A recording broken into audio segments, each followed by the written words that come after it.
Tea கடையிலாம் கிடைக்கிற அந்த வெட்டு கேக்கு நம்ம முட்டை இல்லாமல் சும்மா சூப்பர் டேஸ்ட்டாகவும் கிறிஸ்பாகவும் வீட்டில் இருக்கிற பொருளை வச்சு எப்படி செய்யலாம்னு பார்த்துலாங்களா. அதுக்கு பாருங்கள், ஒரு மிக்சி ஜாரில் 150 கிராம் அளவுக்கு சர்க்கரை எடுத்துகிட்டு இது கூட 3 ஏலக்காய் போட்டு நைஸாக பவுடர் பண்ணிக்கலாம்.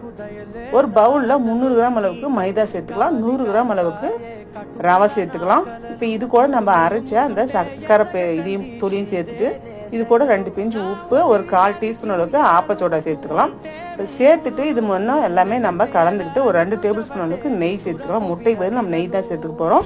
இப்போ இதையும் நல்லா கலந்துட்டு கொஞ்சம் கொஞ்சமாக தண்ணி நிறைய ஊற்றிடாதீங்க, ஏன்னா சர்க்கரை மெல்ட் ஆகிடும். இந்த அளவுக்கு சாஃப்டாக பிசைஞ்சு ஒரு அரை மணி நேரம் நெய் தடவிட்டு ஊற வச்சுக்கலாம். மறுபடியும் எடுத்து நல்லா சாஃப்டாக பிசைஞ்சு கையில் கொஞ்சமாக எண்ணெய் தடவிட்டு இந்த மாதிரி நல்லா பால் மாதிரி எடுத்துட்டு நல்லா ஒரு ரவுண்டாக பண்ணிக்கிட்டு அதுக்கப்புறம் கத்தி வச்சு நம்ம இந்த மாதிரி ப்ளஸ் மாதிரி போட்டு எல்லா மாவையும் நம்ம ரெடி பண்ணி வச்சுக்கலாம்.